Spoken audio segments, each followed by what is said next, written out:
Okay, so I have a little pop quiz for you.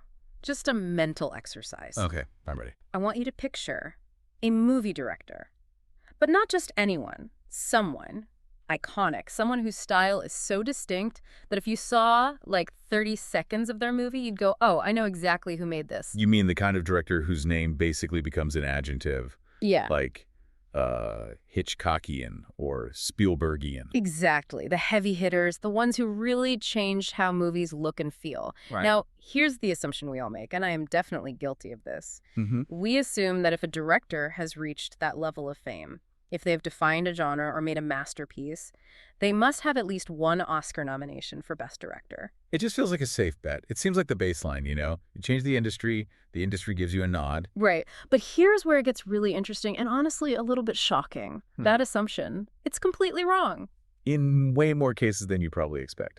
We are diving into a source today titled 10 Incredible Directors Never Nominated for an Oscar, and my jaw just hit the floor reading this list. We're not talking about obscure underground artists here. Not at all. We're talking about 8 filmmakers whose fingerprints are all over modern cinema. They've been copied, studied, remixed, and yet 0 nominations for directing. It's a fascinating blind spot. And our mission for this deep dive isn't just to read off a list of names and get angry, though.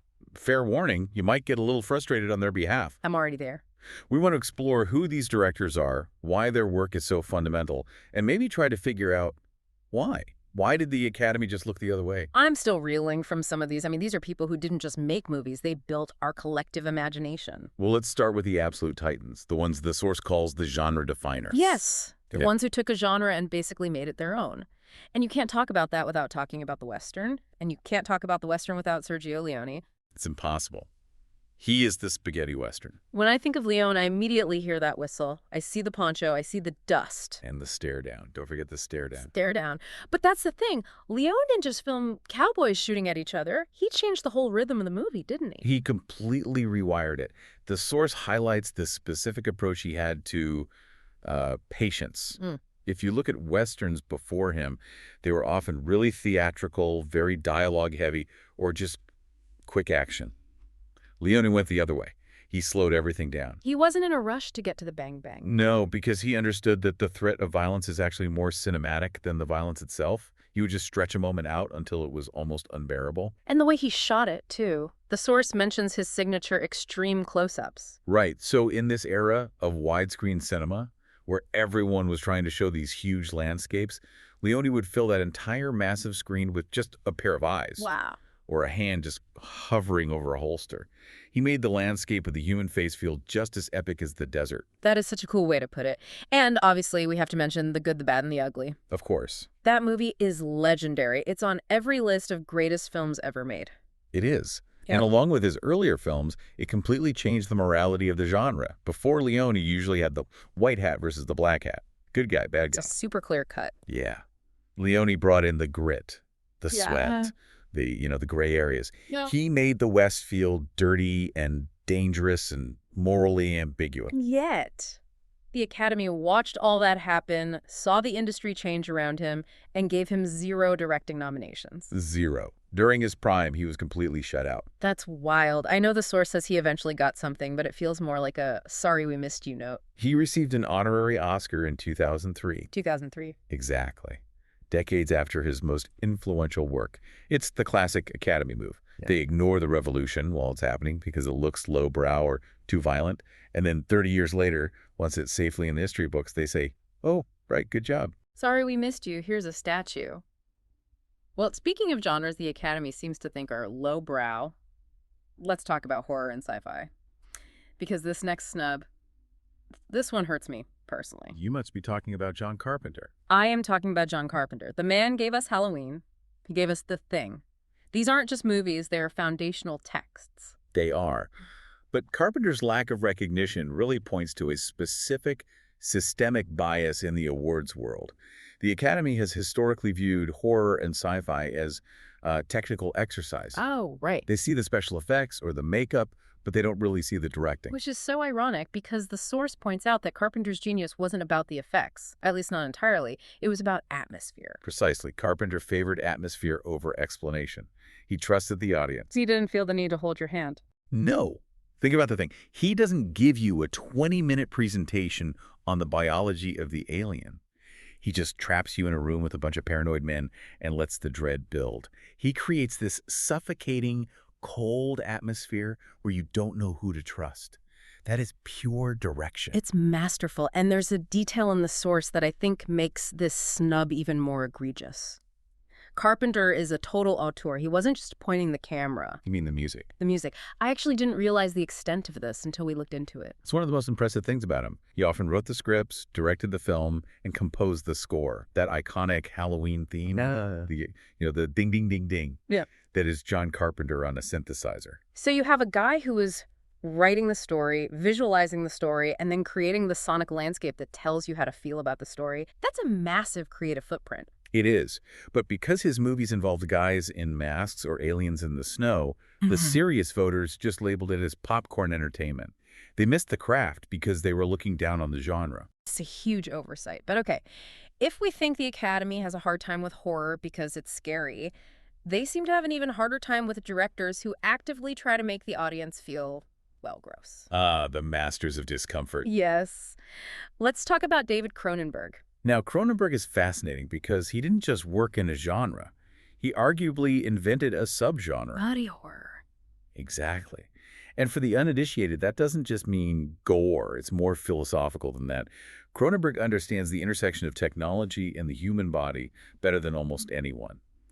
But his way of exploring it is visceral. Visceral is a very polite way of saying stomach churning. It can be, but it's intelligent grossness. Yeah. His movies like The Fly or Videodrome are meant to make you uncomfortable. That's the whole point.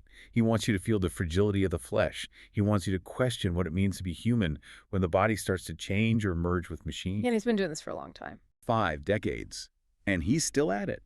The source mentions his recent film, The Shrouds. He is not mellowed with age. He's still pushing those same buttons. But I guess that's the problem, right? The Oscars generally like movies that make us feel good, or at least movies that affirm our humanity. Cronenberg looks at humanity and says, look at how weird and wet and messy we are. That's it. Cronenberg's work sits so far outside the Academy's traditional comfort zone. They don't know how to reward a film that's designed to repulse you, even if the craftsmanship is undeniably brilliant. It's hard to vote for a movie that made you want to skip lunch. That's a fair point. But not all uncomfortable directors deal in body horror. Some do it with extreme elegance.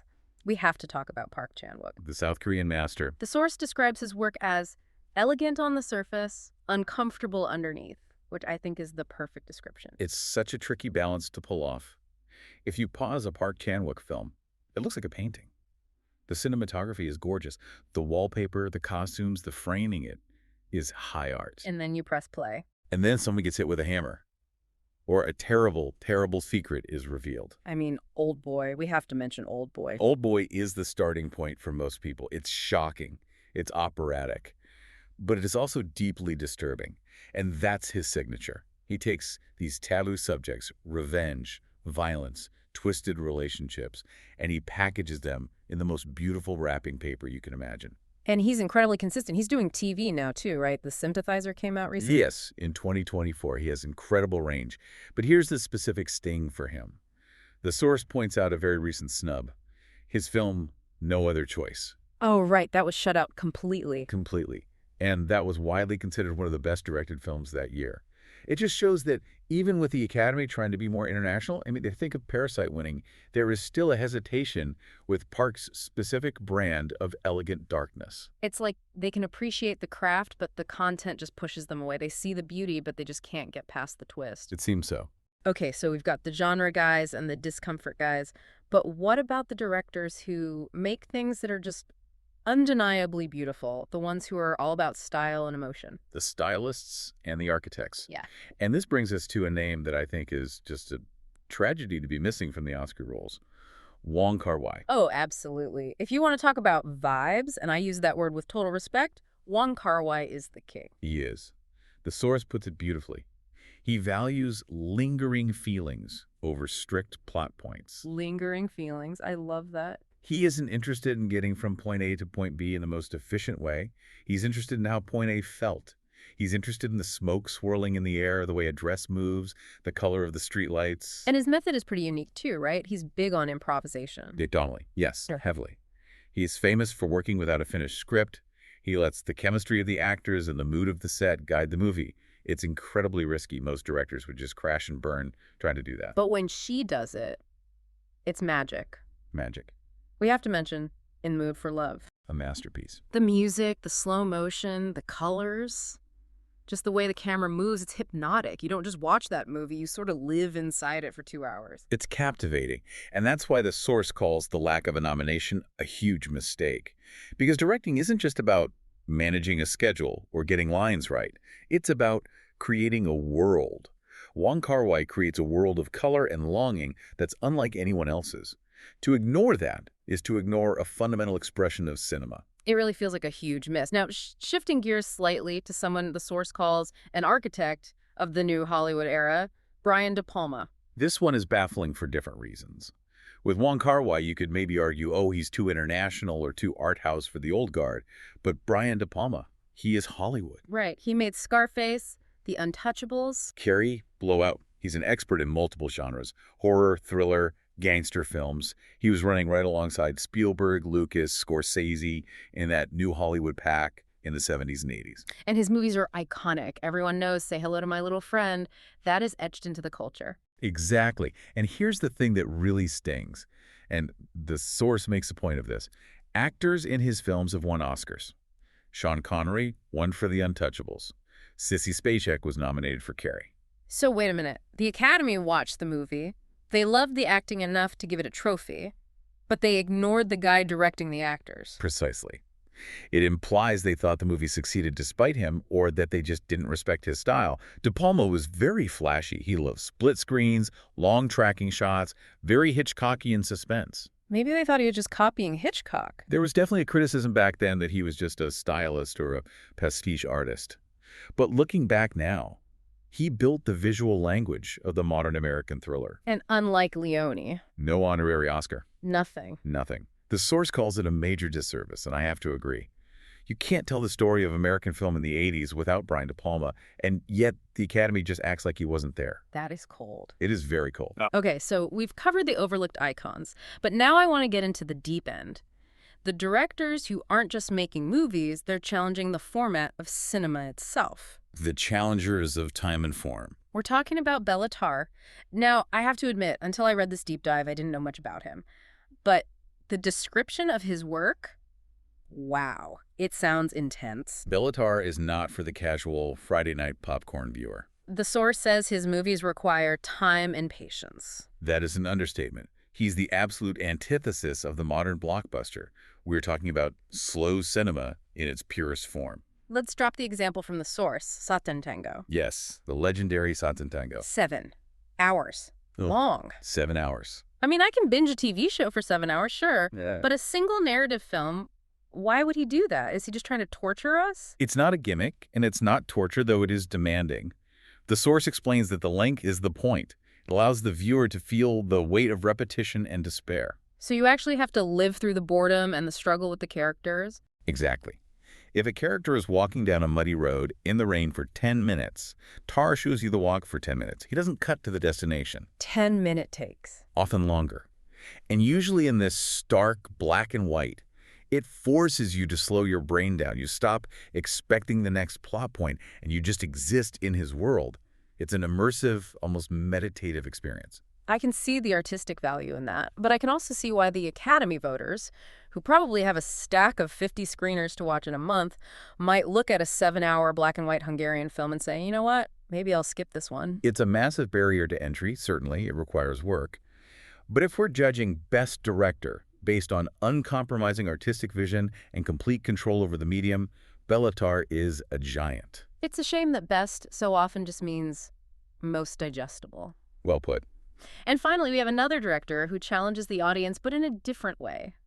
Claire Denis. One of the most influential directors still working today. The source mentions she's often seen as too experimental for the Academy. Which is their loss, truly, because her work stays with you like a fever dream.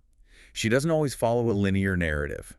She isn't interested in A leads to B leads to C. What is she interested in then? Sensations. Bodies in space. Rhythm. The source points to Beau Travail from 1999. I've heard of that one. It's supposed to be incredible. It is widely regarded as one of the best films of the 90s. The ending alone is legendary. But it's not a film about dialogue. It's a film about repressed emotion and physicality. It's about the tension between men in the desert. And she's still making hits. She's incredibly prolific. She is. She recently did High Life, which is a sci-fi film with Robert Pattinson, but done in her own strange style. Let the sun shine in, both sides of the blade. She has incredible versatility. 35 Shots of Rum is another one mentioned in the source. A beautiful film. But again, her storytelling is elliptical. She leaves gaps. She asks the audience to fill in the blanks. And historically, the Academy prefers to be spoon-fed a narrative. They like to know exactly who's good, who's bad, and what the moral of the story is. Claire Denis doesn't give you that easy satisfaction. She treats the audience like adults. And sometimes, the award season prefers a fairy tale. So what does this all mean? We've looked at Leone, Carpenter, Cronenberg, Park, Wong, De Palma, Tar, Dennis. These are not minor figures. These are legends. If we connect this to the bigger picture, it really reveals a pattern, a blind spot. So what's the common thread here? The Academy often misses three types of directors.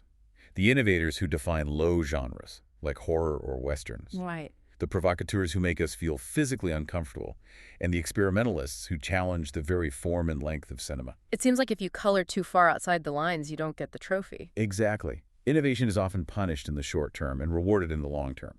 The Academy is usually playing catch-up. But here's the takeaway for you listening. Awards are just one metric. And honestly, they're a political metric, a popularity contest within a very specific industry. Right. The fact that these directors have been studied, copied, and remixed, that is a far greater legacy. Absolutely. Halloween is still being ripped off today. The good, the bad, and the ugly is still the template for cool. In the mood for love is still the visual reference for longing. That matters more than a statue on a shelf. It's true, the influence outlives the ceremony. Always. So here's a thought to leave you with today. We call the award Best Director. But looking at this list, is it really? Or is the category actually just Best Director of a very specific type of drama that makes us feel good? That is the question. Does the award represent the best of film or just the best of the Academy's comfort zone? Something to think about next time you're watching a horror movie or a 7-hour masterpiece. Indeed. Thanks for diving deep with us into the cinema history books. We'll catch you on the next one.